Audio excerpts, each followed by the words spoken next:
오늘 하나님의 말씀은 히브리서 10장 26절 27절입니다.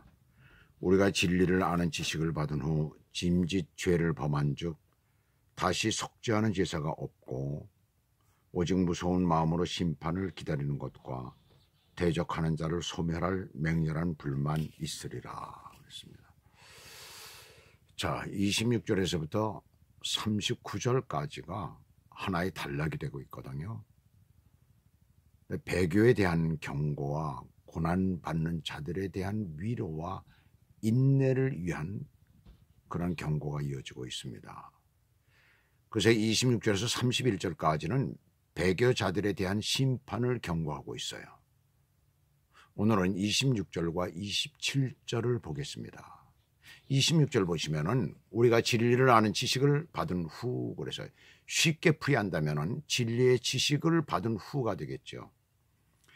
이 말씀은 하나님의 진리를 단지 들은 정도가 아니라 깊이 몰두해서 신앙 고백까지 할 정도의 그런 사람들이었음을 여기서 나타내는 거예요.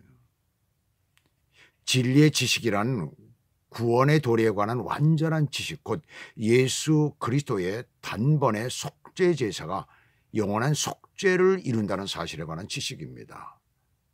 우리는 모두 그렇게 믿고 있잖아요. 예수 그리스도로 말미암아서 구원 얻은 우리들은 단번에 예수님이 십자가에 못 박혀 돌아가신 그것으로 말미암아 우리는 완전한 구원이 이루어졌다. 우리의 죄가 속함을 받았다라는 거죠. 바로 우리는 그걸 확신하고 있습니다. 여기서 지식을 해당하는 에피그노스의 원형 에피그노시스는 철저한 지식이라는 그런 의미예요. 영지주의자의 잘못된 교리를 주장할 때 사용했던 그노시스, 영지라는 그런 말이죠. 그노시스 대신에 영적인 어떤 지식이라는 그런 대신에 그리스도인의 지식에 관해서 언급되는 경우에 나오는 그런 단어입니다. 하나님의 진리에 대한 지식은 그리스도에 대한 경험적 고백과 마찬가지로 중요시되었는데 어떤 사람들은 그런 지식은 물론 그리스도교 신앙 전체를 송두리째 버리고 배교자로 살아갔어요.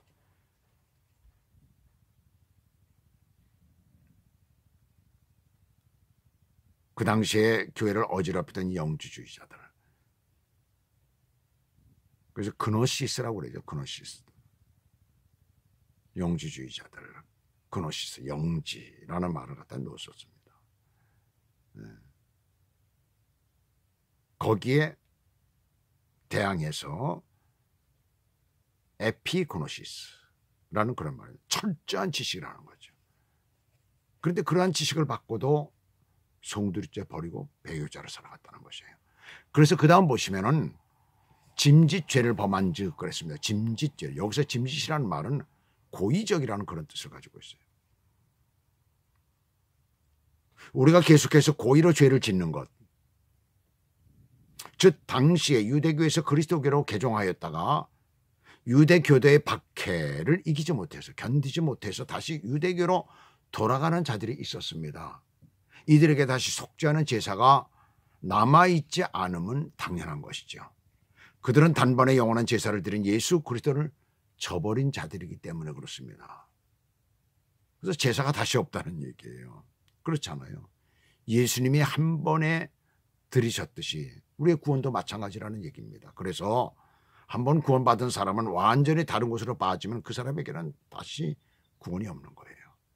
돌아와야 되는 거죠. 우리가 죄를 지어도 우리가 살아가면서 죄를 짓지 않습니까? 우리는 여전히 우리의 죄성을 가지고 있기 때문에 우리 안에 육신과 성령이 함께 역사되어지기 때문에 우리의 육신의 생각이 늘 죄를 짓게 되어 있습니다. 죄를 짓는다면 우리는 회개를 해야 되고 또 주님 앞에 다시 돌아와야 되는 거예요. 언제나 그렇거든요. 그렇지 아니하고 그 죄 속에 하나님 앞에 범죄한 죄라는 것을 알면서도 계속해서 그 가운데 머물러 산다면 그러면 다시 죄사가 없다는 것을 말하고요. 더군다나 그들은 고의로 그리스도를 버리는 자들이기 때문에 그렇습니다. 많이 알면서 구원이 어디에 있다는 것을 알면서 예수 그리스도로 말미암아 속죄가 되어진다는 것을 알면서 구원이 이루어진다는 것을 알면서 그것을 버린 자들이기 때문에 그렇습니다. 그래서 그들에게는 다시 속죄하는 제사가 없고 그랬어요. 죄를 위한 제사가 더 이상 남아있지 않다는 이 표현은 한마디로 말해서 구원의 기회가 더 이상 없다는 의미예요.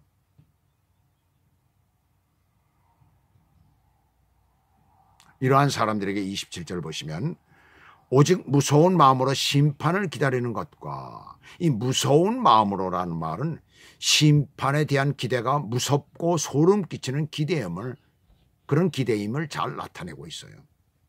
그래서 그리스도를 떠나서 신앙을 배반한 사람들은 구원에 대한 어떤 기대도 가질 수가 없습니다. 그들은 가슴 설레는 마음으로 기다리는 기다림이 아닌 심판에 대한 두려움에 압도된 채 기다리는 기다림은 이미 그 자체로 심판에 버금가는 고통이 되는 것이에요. 그런 기다림뿐이 없다라는 것을 여기서 오늘 우리들에게 말씀하고 있습니다. 그들에게는 여기 보시면 대적하는 자를 소멸할 맹렬한 불만 있으리라. 대적하는 이라는 말은 직접 대항하는 자를 가리키는 거죠. 직접 예수 그리스도를 대항해서, 직접 하나님을 대항해서 대항하는 자를 가리키는 거예요.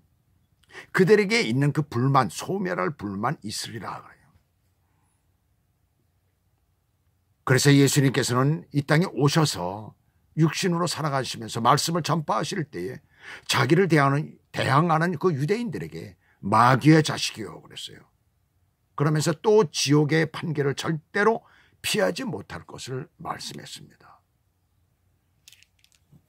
하나님과 원수가 된다는 것은 모든 소망이 완전히 없어지는 것이에요. 어떤 방법으로도 소름 끼치는 심판을 피할 수가 없게 되는 것입니다. 예수 믿지 않는 사람들을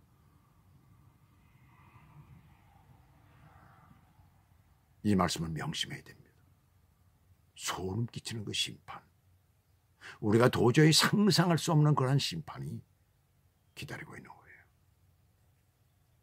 그들은 자신에게 주어진 특권과 기회를 스스로 포기했기 때문에 다른 기회나 더 나은 어떤 것은 기대하기가 불가능한 것입니다. 예수 믿지 않은 사람들, 내가 어떤 선한 일을 한다, 착한 일을 한다라고 그것으로 구원받는 것 아닙니다. 얼만큼 해야 되겠어요, 그것이? 얼만큼 해야지 내가 구원받을 수 있겠어요? 돈 몇억 원 냈다고요? 몇십억 원 냈다고요? 어려운 사람들을 내가 구제했다고요? 그거 구원 아닙니다. 근본적인 게 해결되어야 되는 거예요. 우리의 죄의 문제가 해결되어야 되는 거예요. 우린 주님 앞에 모두가 다 죄인이기 때문에 그렇습니다. 그 죄의 문제가 해결되지 아니하고는 아무리 착한 일을 하고 공을 많이 세운다 하더라도 절대로 그것으로는 구원받을 수가 없는 거예요. 오직 예수 그리스도만이, 우리의 죄를 위해서 십자가에 못 박혀 죽으신 그 분만이 우리의 죄를 속할 수가 있기 때문에 그렇습니다. 그래서 한번 믿은 사람이 주님을 떠나버리면 절대로 그에게는 구원의 역사가 이루어질 수가 없는 것이에요.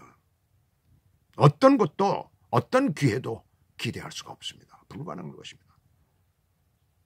그러므로 저와 여러분은 일생 사는 동안에 하나님을 떠나서 세상으로 나가거나 다른 어떤 잘못된 이단에 빠지는 일은 없어야 되겠습니다. 그곳에는 더 이상 구원이 없기 때문에 그렇습니다. 오늘도 내게 주신 은혜를 감사하면서, 그래서 내게 주신 이 구원, 내게 주신 이 은혜, 내게 주신 이 영원한 생명을 잘 간직하고 지키시는 하루가 되시기를 주 예수 그리스도의 이름으로 축복합니다. 기도하겠습니다.